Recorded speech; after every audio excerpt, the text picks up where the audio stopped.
이사 때문에 바쁜 와중에도 말씀을 묵상을 하면서 이런 생각이 들었습니다.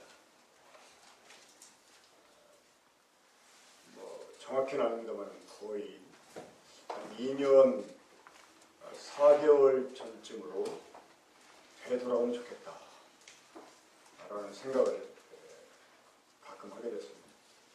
2014년 6월 15일 날 제가 대전 내동에서 군부로 다시 돌아왔습니다. 그리고 그 다음 주에 제가 전했던 말씀 제목 꼭 기억하시는 분 계십니까? 닭공목회. 닭공목회. 이 닭공 무슨 말의 줄임말이죠? 닥치고 공부. 닥치고 공격이 아니고 닥치고 공부. 저는 정말 적어도 다른 교회는 몰라도 군부교회 성도는 주님이 저에게 주신 말씀을 함께 공유하면서 정말 이 성경대로 주님을 섬기고 또 성경대로 모임생활하고 성경대로 우리가 사람을 섬기는 그런 사람이 됐으면 좋겠다 하는 생각 때문에 그동안 수십 년을 주님을 배워온 사람도 많이 있지만 그러나 보다 더 정확하게 우리가 성경을 따라서 주님을 알고 또 모임생활을 배웠으면 좋겠다 하는 생각이 있어서 이전의 모든 것들을 다 지워버리고 새로운 마음으로 공부를 하면 좋겠다 하는 생각에서 제가 이 닭공목회라는 주제로 말씀을 전해줬습니다. 실제로 정말 이 닭공목회라고 제가 주제를 정하고 정말 다른 많은 생각과 많은 기대가 있을지 모르지만 일단 닥치고 공부를 해라. 다시 말해서 닥치고 하나님이 저를 통해서 가르치는 말을 배워라 하는 이런 의미에서 제가 그런 주제를 정하고 말씀을 전했었는데 정말 요즘 저도 있잖아요. 전혀 새롭게 말씀을 알아가는 것 같고 또 전혀 새롭게 주님을 배우는 것 같아요. 제가 같은 단어를 사용할지라도 그 단어의 의미가 이전에 제가 가지고 있던 개념하고 전혀 다른 개념일 겁니다. 그것들이기 때문에. 근데 그것이 묵상할수록 더 성경적이고 바르다 하는 이런 생각이기 때문에 저 자신도 정말 닥치고 공부해야 되고 또 저와 함께하는 모든 형제자매들이 닥치고 공부를 해서 우리가 바르게 주님을 알고 바르게 한 주님 뜻을 깨달아서 주님을 바르게 섬기는 일이 필요하다는 이런 생각을 하게 됐습니다. 그런데 이것이 좀 약간 이제 난관이 부딪히게 되고 그러면서 제가 2년 4개월 정도 응급주치원 자세로 목회를 해왔습니다. 저는 다시 2년 4개월 전으로 돌아가서 제가 군포에 올라올 때의 그러한 기대에 따른 목회를 다시 했으면 좋겠다 하는 생각을 하게 됐습니다. 그래서 오늘 우리 함께 주님이 가르치신 기도 공부하면서 우리가 주님 안에서 어떠한 기대를, 어떠한 소원을 가지고 어떠한 갈망을 가지고 우리가 주님을 섬기며 살아가야 되는지 함께 공부하는 시간을 가졌으면 좋겠습니다. 우리 마태복음 6장 9절부터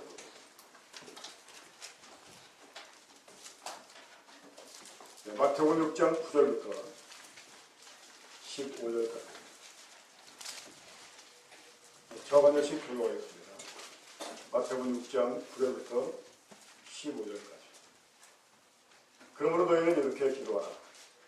하늘에 계신 우리 아버지여, 이름이 거룩히 여김을 받으시오니 나라가 임하시오며 뜻이 하늘에서 이루어질 것 같이 땅에서도 이루어지이다. 오늘 우리에게 일용할 양식을 주옵시고 우리가 우리에게 죄진 자를 사하여 줄 것 같이 우리에게 사하여 주옵시고 우리를 시험에 들게 하지 마시옵고 사만하게서 구하시옵소서. 나라와 권세와 아버지께 영원히 있사옵나이다. 아멘. 너희가 사람의 자녀들을 용서하면 너희 하나님 아버지께서도 너희 자녀들을 용서하시려니와. 함께 읽겠습니다. 너희가 사람의 잘못을 용서하지 않으면 너희 아버지께서도 너희 잘못을 용서하지 않으시리라. 우리가 흔히 기도한다고 할 때 그 기도는 우리의 어떤 간절한 기도와 소원을 또 갈망하는 말을 하나님께 아뢰고 하나님께부터 그것을 응답받기 위한 행위라고 생각합니다. 그러니까 주님이 제자들에게 너희는 이렇게 기도하라 라고 말씀할 때 아마 이 의미는 이것이 주님을 섬기는 사람들의 간절한 기대가 되어야 돼요. 그들의 삶의 목표가 되어야 돼요. 또 소원과 갈망이 돼야 할 것이라고 말씀하신 거 아닌가 이렇게 생각합니다. 자, 우리 주로 어떤 것들을 집중적으로 강구하게 됩니까? 우리 마음에 어떤 소원이 있을 때, 그렇죠. 어떤 무언가에 대한 열망이 있을 때 그것을 이루어 주시기 위해서 기도합니다. 그러니까 기도는 어떤 의미에서 보면 우리의 갈망이다 라고 말할 수가 있습니다. 그러니까 주님이 우리들에게 이렇게 기도하라 라고 말씀하신 것은 단순히 이거를 입으로만 하나님께 아뢰기 위한 기도가 아니라 이것이 우리들의 진정한 기도와 소원 그리고 갈망이 되어야 할 것이다 라고 말씀하셨다 같습니다. 자, 주님이 우리에게 이렇게 기도하라 라고 한 이 기도를 우리가 마음에 새겨서 정말 이 기도가 우리의 기도가 되고 단순히 암송을 위한 기도가 아니라 정말 이것이 내 중심에 깊은 곳에도 솟아나는 소원이 되고 정말 내 삶을 들여서 이루기 원하는 갈망이 되는 이런 기도이기를 원합니다.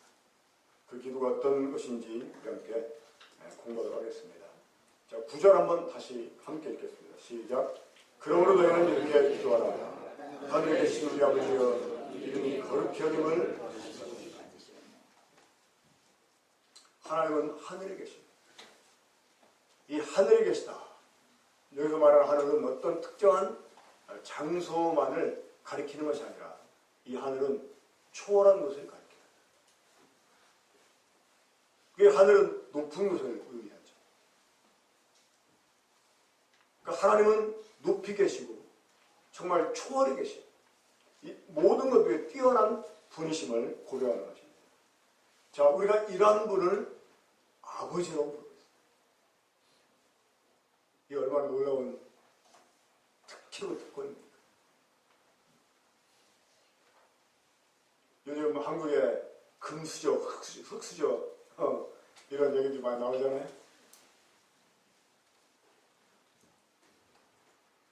때로는 우리 아버지가 부자였으면 얼마나 좋았을까 이런 생각 들려고 그러면 지금 살아오시면서 해본 적 없었습니까?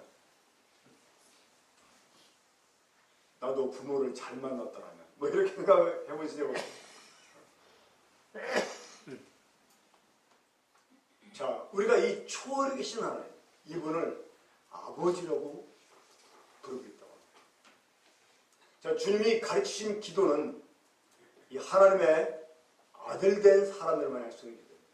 하나님을 아버지라 부르는 사람들만 할 수 있는 기도입니다. 자, 이 하늘에 계신 우리 아버지께 우리가 가장 먼저 드리는 기도가 무엇입니까? 주님의 이름이 거룩히 여김을 받으시는 것입니다. 이 거룩하다고 하는 말의 기본적인 의미는 구별되다는 것입니다. 자, 우리 하나님은 구별된 분이십니다. 이분은 유일하신 창조주이십니다. 이분은 모든 피조물과 구별된 창조주이십니다. 또한 특히 하나님은 이 구약에서 이스라엘 백성들에게 하나님을 우상과 구별하셨습니다. 이 우상이라고 하는 것은 무엇입니까? 사람들이 만든 수금입니다.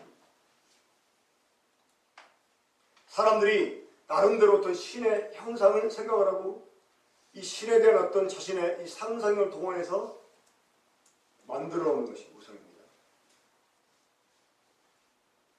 하지만 하나님은 이러한 우상과 구별된 분이세요. 하나님은 우리의 상상으로, 이 사람들의 상상으로 만들어진 분이 아니라 이분은 스스로 계신 분이십니다. 이분은 살아계신 분이십니다. 주님이 자신을 우상과 더불어 정말 구별하실 때 우상을 향해서 뭐라고 말씀하셨습니까? 눈이 있어도 보지 못하고 귀가 있어도 듣지 못하는. 하지만 하나님은 눈을 지으신 분이요 귀를 지으신 분이십니다. 이 하나님은 구별된 분이십니다. 이분은 어둠에서 구별된 빛 가운데 계신 분이십니다. 이분은 거룩한 분이십니다. 이분은 흠이 없는 분이십니다. 이분에게는 죽음이 없고 정말 이분은 유일하신 하나님이세요. 정말 이러한 하나님이 하나님답게 거룩하게 여김을 받으시려면 어떻게 해야 되겠습니까? 하늘에 계신 우리 아버지여 이름이 거룩히 여김을 받으시옵소서. 물론 이 기도는 첫 번째로 이 하나님 스스로가 하나님의 이름이 거룩하게 여김받으셨도록 하나님의 거룩함을 나타내 주시고 하나님이 그 모든 것 가운데 구별되어 계시다는 것을 나타내 보여주시기 위해서 역사해달라는 이런 기도일 수 있습니다. 하지만 두 번째는 이 기도라는 우리를 통해서 주님의 이름이 거룩하게 여김을 받게 해달라는 이런 기도일 수 있습니다. 다시 말해서 이 기도는 책임이 따른 기도입니다. 하늘에 계신 우리 아버지가 나를 통해서 그 이름이 거룩하게 여김 받기 위해서는 어떻게 해야 되겠습니까? 우리 자체가 거룩하게 되어야 합니다. 이 하나님을 아버지라 부르는 사람들이 거룩하지 못하다면 어떻게 하나님의 이름이 거룩하게 여김을 받겠습니까? 오늘날 세상에서 하나님의 이름이 욕을 먹는 게 누구 때문입니까? 누구 때문이에요? 네? 나 때문에. 그렇죠. 나 때문에. 다른 사람 핑계대지 말고. 다른 기독교인 핑계대지 말고. 내가 세상 사람과 구별되지 아니하는데 어떻게 나를 통해 하나님의 이름이 거룩하게 여김을 받으시겠습니까? 정말 이런 기도는 가정한 것입니다. 그렇지 않습니까? 그러니까 하늘에 계신 우리 아버지 이름이 거룩하게 여김을 받으시옵고 이 기도는 책임이 따르는 기도예요. 주님이 자신의 이름을 위해서 역사하시길 기도하는 기도일 뿐만 아니라 정말 이 기도하는 나를 구별해 주셔서 정말 세상과 구별되게 해주셔서 나를 통해 하나님의 이름이 거룩하게 여김을 받게 해달라는 이러한 기도일 수 있는 것입니다. 자, 두 번째로 나라가 임하옵시며 영어로 보면 Thy kingdom come. 하나님의 나라가 온다는 것입니다. 당신의 나라가 임하십니다.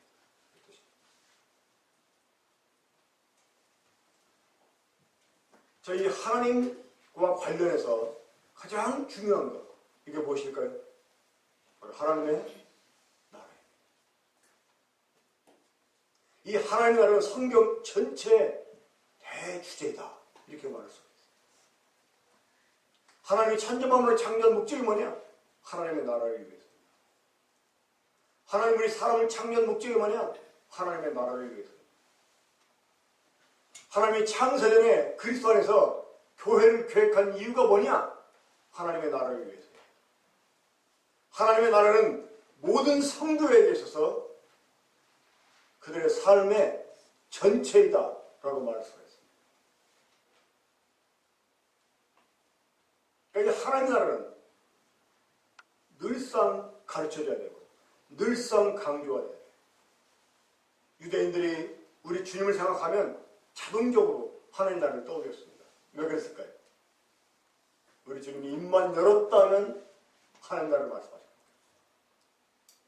이 복음서에 있는 거의 모든 비유들이 다 하나님의 나라를 위한 비유입니다. 그렇죠?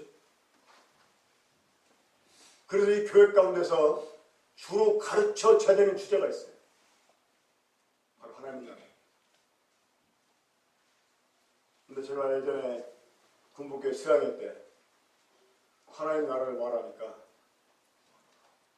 말씀 끝나고 나는데 어떤 형제님이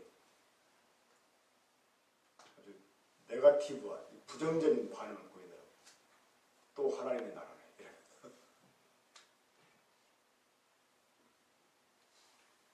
네, 또 하나님의 나라네. 사실 이런 말을 들어야 됩니다. 그런 말을 들어도 하나님 나라를 계속적으로 가르쳐줘야 돼요. 왜? 이 하나님의 나라가 하나님 마음에 두신 모든 것입니다. 자, 하늘에서 뜻이 이루어진 것 같이 땅에서도 이루어지다. 자, 하늘에서 뜻이 이루어진 게 무엇입니까? 이것도 하나님 나라와 관련 있는 것입니다. 이 하나님의 나라, 이 하나님의 나라의 가장 기본적인 개념은 하나님이 왕이시라는 것. 하나님이 통치하신다는 것입니다. 그런데 하늘에서 반역이 일어났습니다. 자신의 고개를 쳐들고 감히 자기를 하나님과 비교하려고 했다. 그리고 자신을 높여 왕자리에 앉으려고 했던 이런 반역이 있었습니다. 하늘에서. 하나님이 이런 반역하는 무리들을 쫓아내시고 복종하는 천사를 통해서 이 새로운 질서를 개편하십니다. 그리고 이 천사를 향해서요, 택하신 천사가 하는 이런 표현이 있습니다. 자, 그런데 이 하나님이 왕이시고 하나님이 통치하시는 이 나라에 하나님의 비밀이 있습니다. 어떤 비밀일까요? 네, 하나님 나라, 하나님 통치하신 나라인데요. 하나님이 이 나라를 하나님의 아들에게 상속하신다. 그러니까 이 나라를 아들에게 상속한다는 거예요. 근데 이 비밀은 사실 좀 수준이 낮은 비밀입니다. 더 수준 높은 비밀이 있어요. 그게 무엇이냐? 하나님이 이 아들 안에서 또 다른 아들들을 가지시고 이 아들들에게 하나님 나라를 상속하신다는 것입니다. 이 아들들이 누구입니까? 아니 무엇입니까? 교회입니다. 어떤 신학자가 추측하기를 이렇게 추측했습니다. 이 루시퍼가 이 비밀을 알았다는 거예요. 이 루시퍼는 피조물 가운데 가장 뛰어난 피조물이었어요. 정말 이 초월에 계신 하나님을, 우리 어떤 것으로 상상할 수 없는 이 하나님을 가장 가까이에서 보필하면서 찬양하기에 지어진 이 루시퍼. 얼마나 영광스럽게 지어졌겠습니까? 예수계열 28장에 보면 이 루시퍼에 대해서 이렇게 표현합니다. 네가 아름답게 지어졌다. 왜? 하나님을 찬양하려면 그 하나님을 찬양하는 것에 걸맞게 아름답게 창조가 돼야 돼. 근데 교만해 것입니다.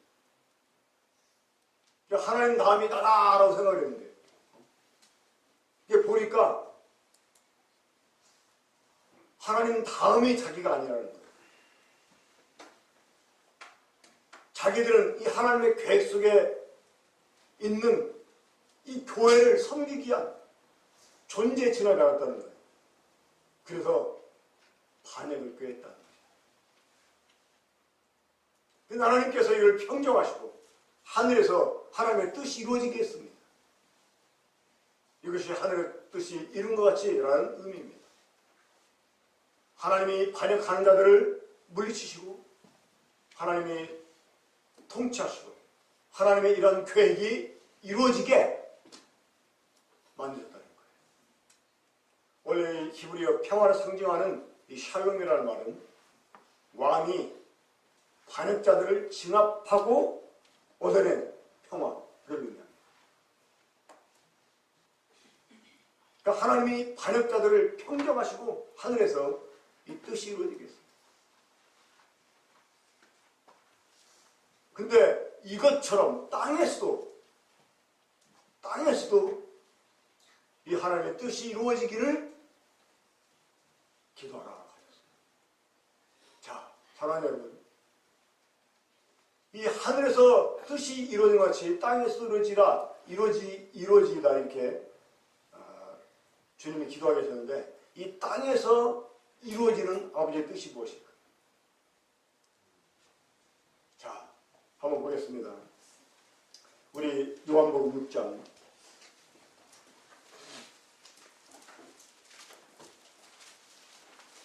지금 제가 말씀드리는 이 주기도문에 관한 말씀은 단순히 평상의 특별한 설교처럼 듣지 마시고요.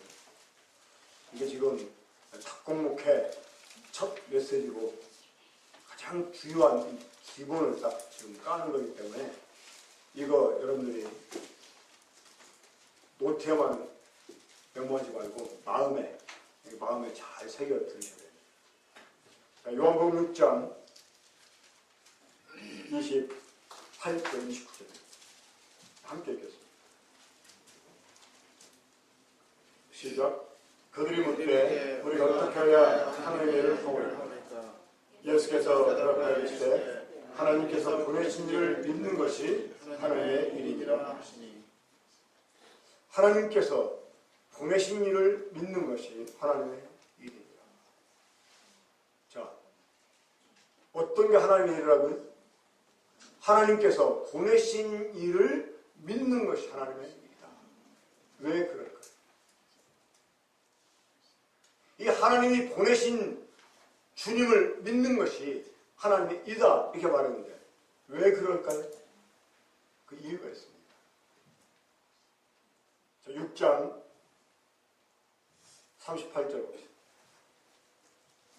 내가 하늘에서 내려온 것은 내 뜻을 행하려 함이 아니요 나를 보내신 이의 뜻을 행하려 함이니라. 자, 우리 주님이 오신 이유, 하나님께서 아들을 세상에 보내신 이유, 그 이유가 무엇 때문이에요? 바로 주님이 자기 뜻이 아니라 자기를 보내신 이의 뜻을 이루기 위해서. 그러니까 자기를 보내신 아버지의 뜻을 이루기 위해서 주님이 오신 거예요. 이런 이유 때문에 그 아버지가 보내신 분을 믿는 것, 이게 하나님의 일이에요. 이해가 되십니까? 우리 주님은 자기 뜻을 행하러 온 게 아니고 아버지의 뜻을 행하러 오신 분이기 때문에 이 아버지의 뜻을 행하러 오신 이 주님을 믿는 것이 하나님의 일이다 그 말이에요. 자, 하나님의 일이 뭐예요? 하나님의 뜻을 이루는 것입니다. 그렇죠? 하나님이 그 하라고 시키신 일, 이게 하나님의 뜻하신 바 그 일을 행하는 게 하나님의 일 아니겠습니까? 그렇죠? 그러니까 하나님이 보내신 분을 믿는 것, 이것이 하나님의 일인 것입니다. 왜? 그분은 자기 뜻을 행하러 오신 분이 아니라 자기를 보내신 아버지의 뜻을 행하러 오신 분이기 때문에 그렇습니다. 자, 그러면 주님의 뜻이, 아버지의 뜻이 무엇입니까? 39절 보면 나를 보내신 이의 뜻은 내게 주신 자 중에 내가 하나도 잃어버리지 아니하고 마지막 날에 다시 살리는 이것이니라. 40절 함께 읽습니다. 시작. 내 아버지의 뜻은 아들을 보고 믿는 자마다 영생을 얻는 이것이니 마지막 날에 내가 이를 다시 살리리라.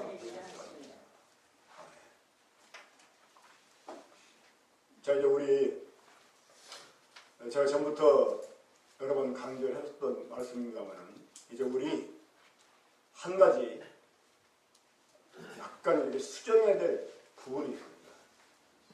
우리의 믿는 바에 있어서 또 우리의 드리는 예배에 있어서 우리가 약간 수정을 해야 될 부분이 있습니다. 그게 무엇이냐? 그게 수정되어야지만 우리 함께 읽었던 6장 40절 말씀을 더 깊게 이해할 수 있어요. 하나님이 아들을 보내신 이유, 그 이유가 무엇입니까? 아버지의 뜻을 이루시기 위해. 그럼 아버지의 뜻이 무엇입니까? 아들을 보고 믿는 자마다 영생을 얻는 이것이다.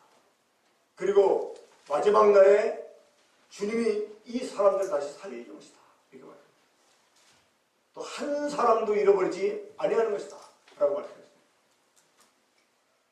자, 사랑하는 여러분, 우리 주님이 밝히신 이 아버지의 뜻, 다시 말해서 아들을 보고 믿는 자마다 영생 얻는 이 아버지의 뜻이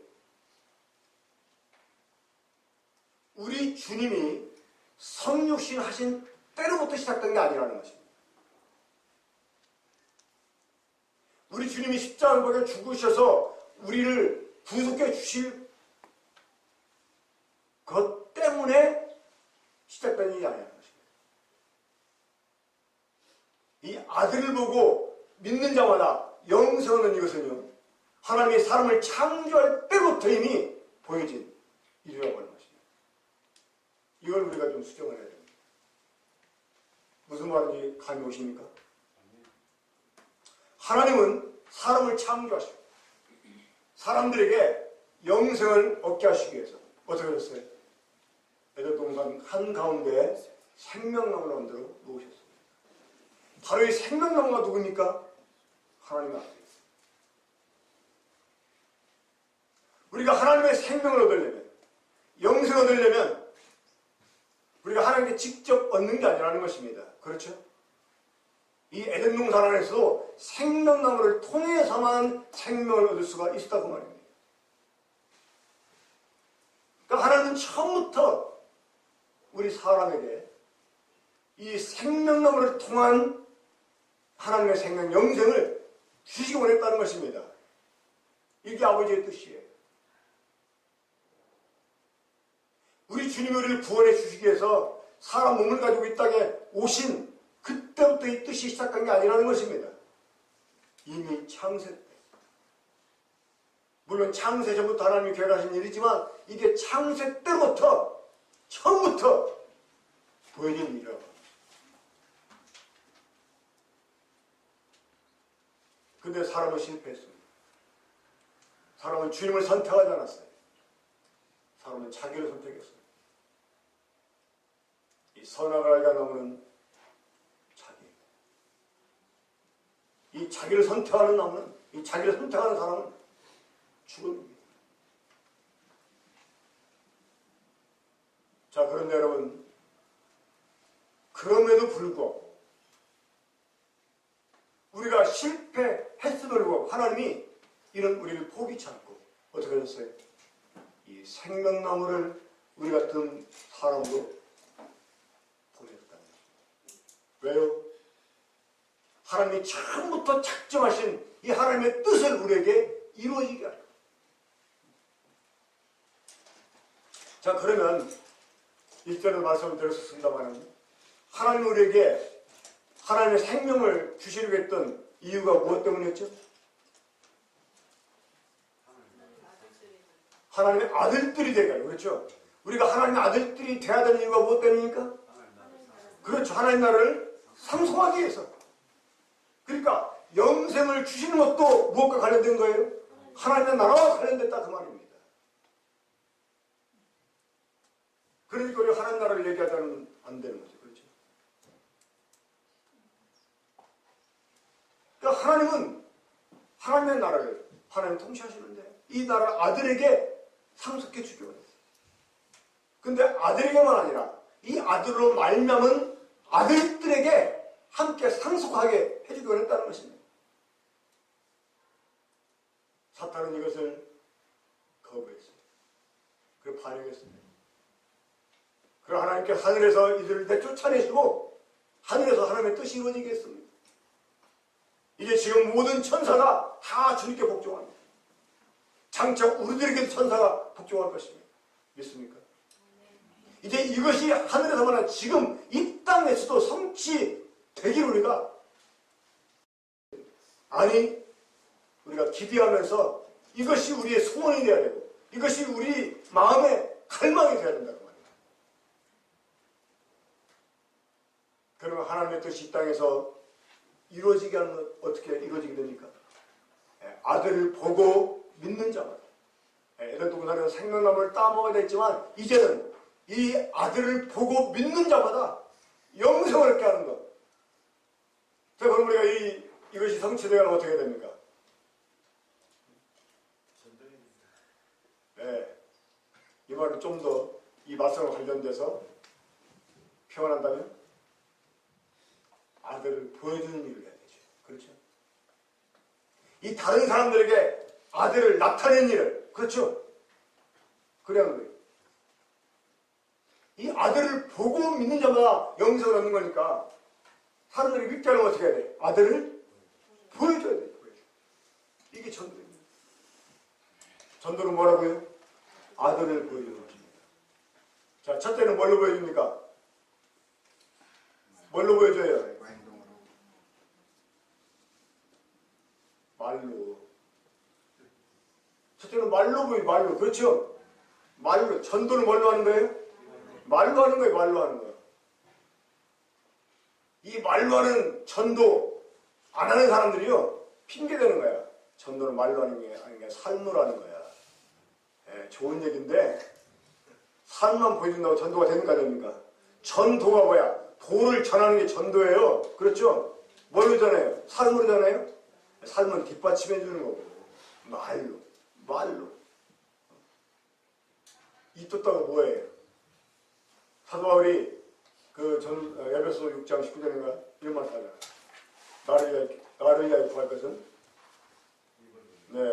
나로 하여금 담대히 입을 벌려 복음의 비밀을 알게 하는 나로 하여금 입을 벌려 담대히 복음의 비밀을 알게 하는 것이다. 그렇죠? 다 같이 따라하세요. 말로 주님을 부르자. 입 떴다가 엉뚱한 데 쓰지 마시고 말로 주님을 부르라. 말로. 그 다음에 구별된 삶으로 주님을 보여주는 것입니다. 정말 하나님 아버지께서 나를 통해서 주님을 사람들에게 볼 수 있게 해주고 그래서 그 사람들이 영생을 얻게 하고 주님도 영생을 얻게 하고 그 사람들을 주님이 마지막 날 다 살려주셨어요. 아버지께서 창세 전부터 계획하신 이 하나님의 나라를 함께 상속하게 하는 것, 이것이 하나님의 뜻입니다. 우리 이것을 위해서 기도해야 돼요. 이것을 위해 살아야 돼요. 이 땅의 교회가 이것 때문에 존재하는 것입니다. 그 다음에 주님이 기도하게 한 것이 무엇이었습니까? 오늘 우리에게 일용할 양식을 주시오. 오늘 우리에게 일용할 양식을 주시오. 저는 그동안 이 기도를 단순히 매일의 필요를 우리 하나님께 구하라는 말이다. 우리가 일해서 돈 벌어서 양식 구하는 이런 개념이 아니라 그거마저도 주님이 주신 것이다 라고 생각을 하고 정말 양식을 위해서 우리의 필요를 위해서 우리가 주님 의지하라는 말이구나 이렇게 생각했습니다. 근데 그게 아니더라고요. 물론 그게 100% 틀리다 그런 말이 아니고요. 어제 말씀 자기 전에 묵상하면서 그런 생각이 들었어요. 자, 여러분 에덴 동산에서 날마다 일어나서 구할 필요가 있었습니까? 없었습니까? 물론 자문해 보면 게으른 자는 그릇에 손을 놓고도 그걸 입으로 막 가져가는 것조차 귀찮아다고 그랬는데 죽어야지. 근데 에덴 동산에서는요, 가는 데마다 먹을 게 있어요.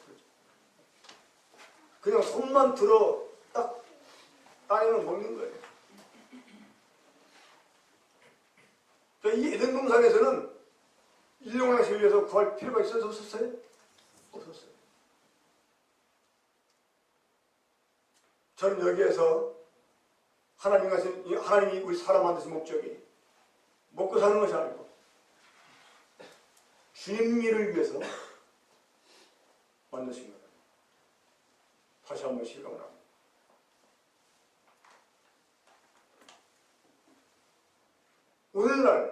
오늘 우리에게 일용양식을 주시옵고. 이 양식을 단순히 구하라 하는 이런 의미보다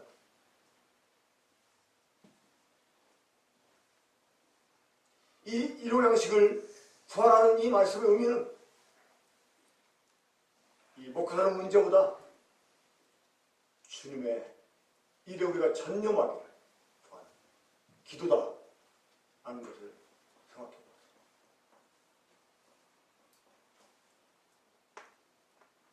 자, 세상에서 하나님께 일용양식을 구하지 않고도 잘 사는 사람 많아요. 그래 안 그래요? 구태여 이것을 위해서 우리가 날마다 기도해야 되겠습니다. 아침에 일어나서 하나님 아침 주세요 이렇게 기도하시는 분 계십니까?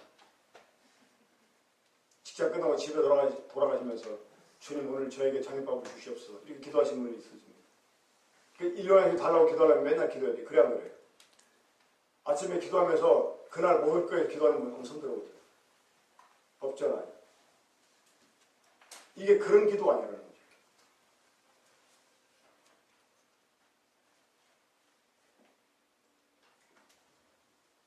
우리가 이 양식에 매여서 주님의 일을 그친 일이 없도록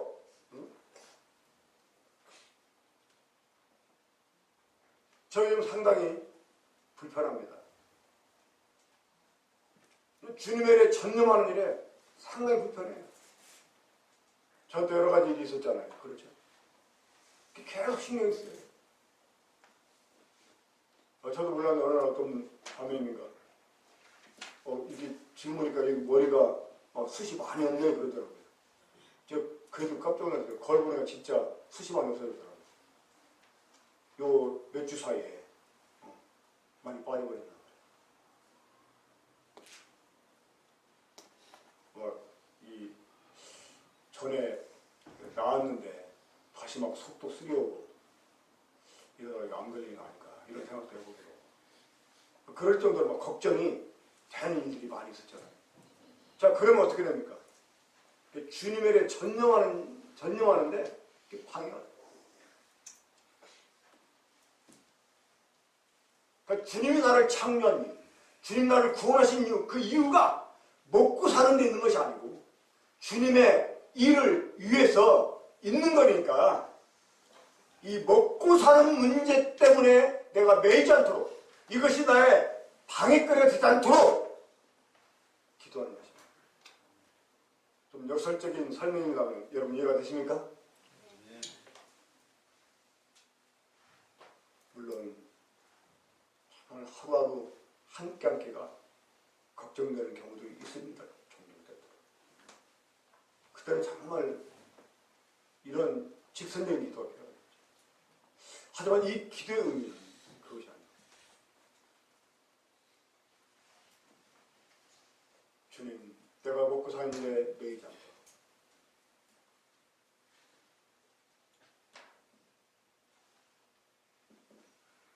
이것들이 방해거리가 되지 않도록 내가 주님에게 전념할 수 있게 그런 기도를 진행하십니다. 자, 12절입니다. 우리가 우리에게 죄 지은 자를 사하여 준 것 같이 우리들을 사하여 주셨고 이거 굉장히 중요한 기도입니다. 이 하나님의 나라의 모습은 이 지상에서 교회를 통해 나타나게 됩니다. 그것은 하나. 무엇입니까? 사랑으로 나타납니다. 이 사랑은 매번 관계도 부족합니다.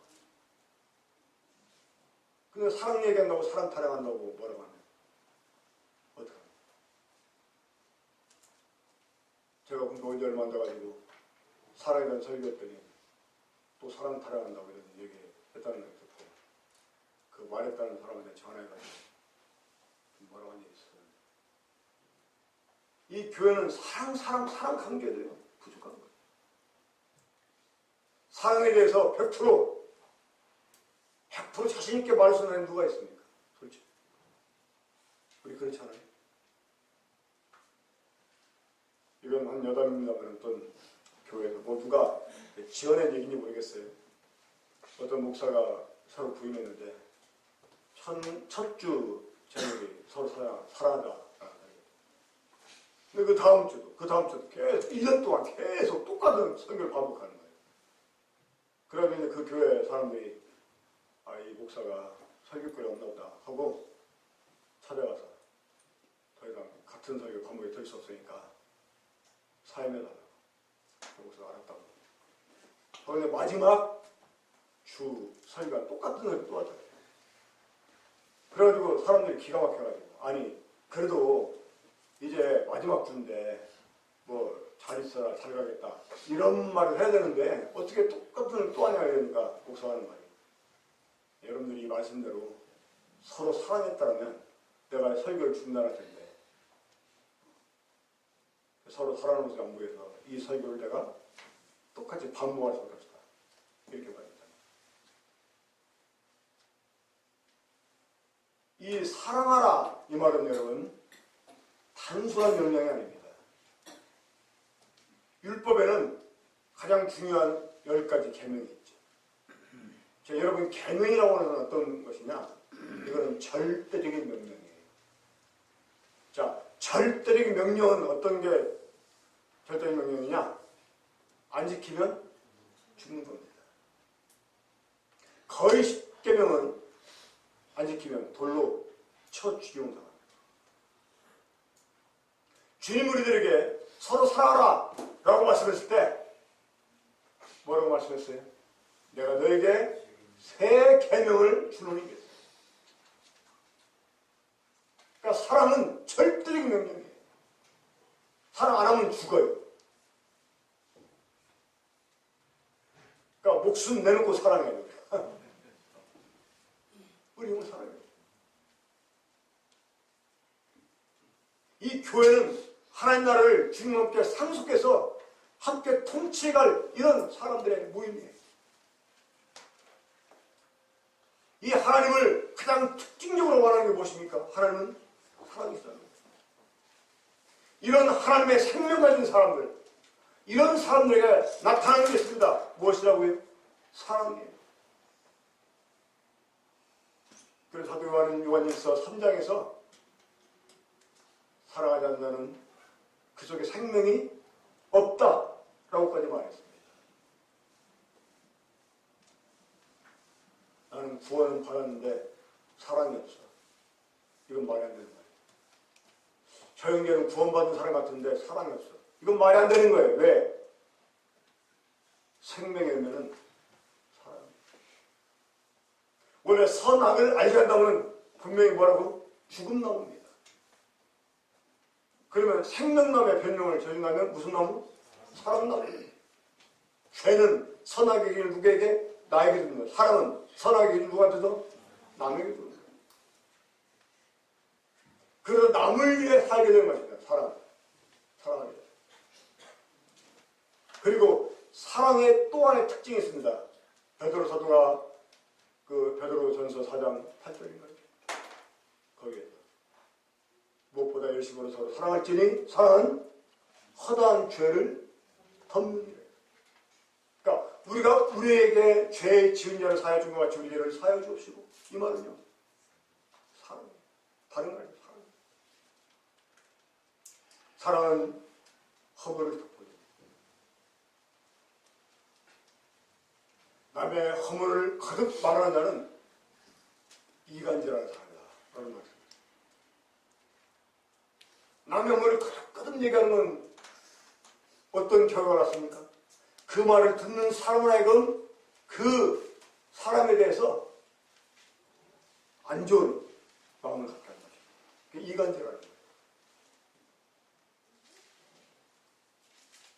오히려 다른 사람이 그런 말을 해도 못하게 덮어주려고 변명해주고 그래야 돼요.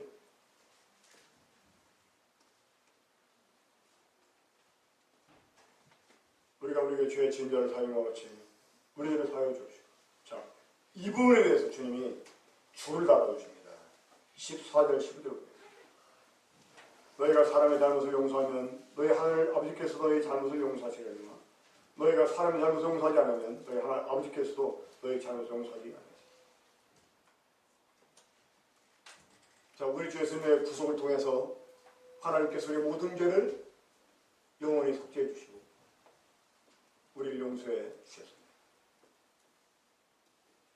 그래서 우리가 이 심판을 면하게 되고 사망의 생명으로 옮겨지게 되었습니다. 하지만 그런 가운데서 우리가 서로 사랑하지 않고 우리가 서로를 용서하지 않으면 어떤 다른 결과가 초래가 되느냐? 하나님을 용서하지 않는다는 것입니다. 이게 무슨 의미일까요? 물론 그렇다고 이 말이 구원이 취소가 된다? 뭐 다시 지옥 간다? 이런 얘기는 아니죠. 그럼 어떤 의미일까요? 하나님과 관계에서 문제가 생겨나는 거죠. 하나님 얼굴을 보지 못하는 하나님을 느낄 수가 없습니다. 하나님 교제가 막히게 됩니다. 진짜 기도에도 벽 보고 기도하는 것 같아요. 이 공중 기도할 때 말고 혼자 정말 진작에 주님과 함께 더불어 시간 가지고 기도할 때요. 막힌 것, 캄캄한 것. 하나님 볼 수 없어, 느낄 수 없어요. 이 시편에서 우리 그런 표현 많이 보잖아요. 주의 얼굴을 내게서 숨기지 마시오. 주의 어느 때까지니까. 이 주님을 느끼지 못하는, 주님을 보지 못하는 이것이 얼마나 큰 고통인지 아십니까? 이 영의 사람들은 정말 이것보다 더 큰 고통 없다고 생각합니다. 우리가 다른 사람을 용서할 때 주님이 계속해서 이 주님의 관계 속에서 우리에게 용서를 경험하게 하고 다시 회복됨을 경험하게 해주시는 것입니다. 13절 봅니다. 우리를 시험에 들게 하지 마옵시고 마시옵고 다만 하게서 구하시옵소서. 자, 우리를 시험에 들게 하지 마옵시고 이게요, 영어 성경을 보면 표현이 이렇게 나옵니다. 우리를 유혹 가운데로 인도하지 마소서. 그럼 이거 액면 그대로 보면 하나님 우리 유혹 가운데로 이끌어간다는 그런 말입니까? 그렇죠. 우리 유혹 가운데로 이끌어가지 마시고 그러면 우리 유혹 가운데로 하나님 이끌어가신다는 말입니까? 네. 우리 유혹 가운데로 이끌어 가십니다. 어떤 경우에? 우리가 고집부릴 때. 우리가 어떤 유혹을 당하고 범죄가 될 때 성령님이 막으십니다. 경고하시고 막으세요. 근데 우리가 그걸 자꾸 욕심내면서 고집하잖아요? 하나님이 내버려 두세요. 너무 당해봐라 하고 내버려 두십니다. 이런 의미입니다. 그러니까 우리를 유혹 가운데로 이끌어가지 마시고 이 말은 뭔 말이냐면 주님 내가 미련해서 내가 어리석어서 때때로 고집스럽게 무언가를 막 갖고 싶어 할 때 제발 나를 포기치 말고 날 말려주세요.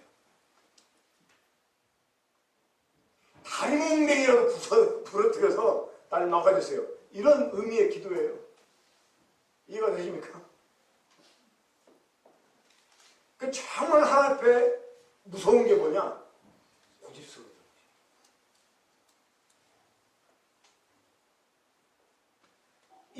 분명히 나쁜 일이기 때문에 부모가 자식 말릴 경우 있잖아요. 근데 자식 고집부려요. 어떻게 하면 나중에 때려도 안 돼. 때려도 때려서 들으면 그러나 다행이다. 때려도 안 돼. 그럼 어떻게 해? 경고하지 뭐라고? 너 좋아. 너 하고 싶은 대로 해. 근데 너 나중에 잘못되면 절대 나 엄마 가지 마. 그러죠? 너 그때 나 안 말해주냐? 엄마 가지 마라. 눈에 부모는 볼 때 뻔히 보이거든요. 근데 고집 부리면 안 되거든요. 여러분 이게 저입니다. 그러니까 내가 혹시 그렇게 될지 모르는데 내가 절대 유혹에 빠지지 않게 나를 유혹 가운데로 이끌어가지 마세요. 허락하지 마세요. 그러면 우리는 연약합니다. 우리는 정말 유혹에 쉽게 흔들리고 빠질 수가 있어요. 그러니까 그런 자신의 약함을 감안하고 지금 기도하는 것입니다. 주님, 나는 미련하고 나는 어리석습니다. 나는 때때로 고집스럽고 그래서 내가 하나님 앞에 참 이 죄인데도 이것을 내가 포기치 못할 때가 참 많은 걸 보게 됩니다. 주님, 그러나 나를 끝까지 포기치 말고 내가 절대 범죄치 않도록 내가 절대 유혹에 빠지지 않도록 나를 막아주세요. 그리고 다만 악에서 구하시옵소서. 이 악에 빠지지 않게 기도뿐만 아니라 혹 넘어졌다 하면 거기에 머물지 않고 그냥 에이 자빠진 김에 쉬었다 가자. 이런 사람 영적인 문제가 있는 사람이죠.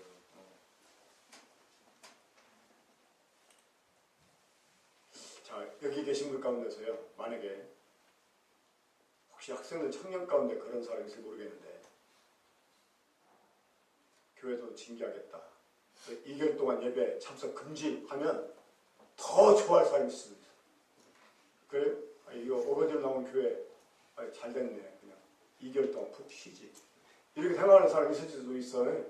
그래, 제가 좀 잘못 생각했나 뭐라도 그런 사람이 있을 것 같은데 또 그런 사람들은 그게 징계가 못 되는 거예요. 그렇죠? 그 자빠진 김에 쉬었다 가는 거 이거 정말 아주 큰 악이고 정말 큰 문제입니다. 그러니까 홍내가 너울렸다면 빨리 거기에서 다시 일어나 나와요. 이게 다만 악에서 구하시옵소서.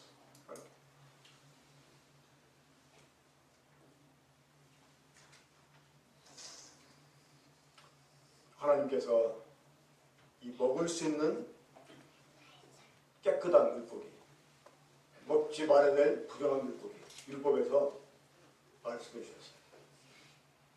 물론 지금이야 그런 거 안 가립니다만. 자, 이 먹을 수 있는 깨끗한 물고기 조건이 있어요. 어떤 조건입니까?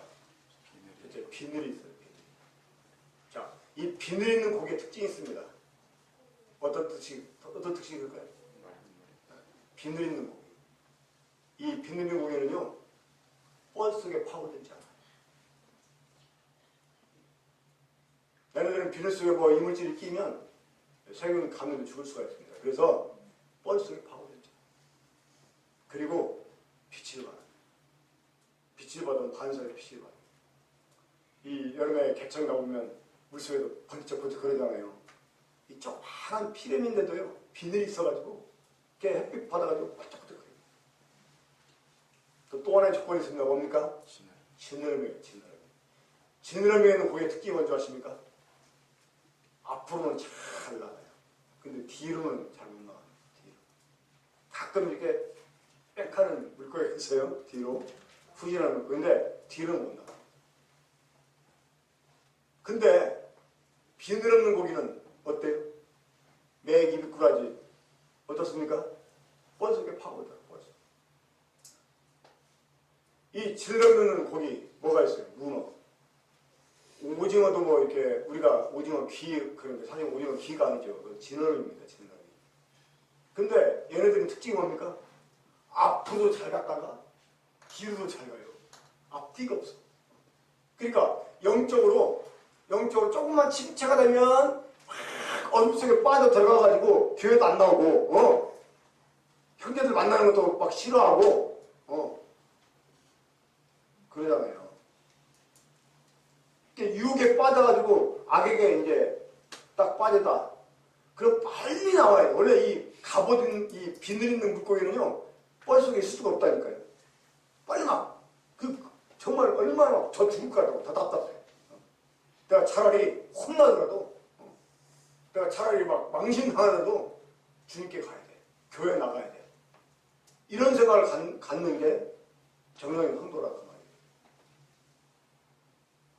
그리고 막 기분 좋을 때는 막 교회에서 혼자 막 구원받은 것처럼 막 혼자 주님 사랑하는 것처럼 막 열정적으로 하다가 조금 어려운 일이 생기면 어때요?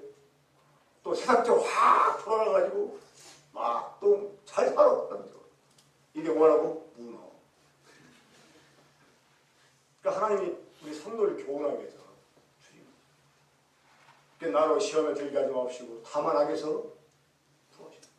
이게 정상적인 성도들의 기도가 됩니다.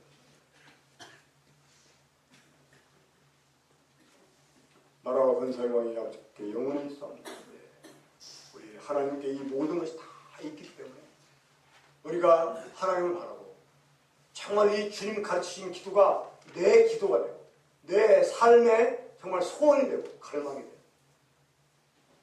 그의 삶으로 드려지는 기도가 돼야 하는 우리 이러한 기도를 우리의 삶으로 드리면서 앞으로 주님이 우리에게 보여주시는 이 말씀을 따라서 주님을 바로 배우고 주님 섬기는 거 바로 배우고 그래서 정말 건전하고 아름다운 교회 함께 이루어 갈 수 있게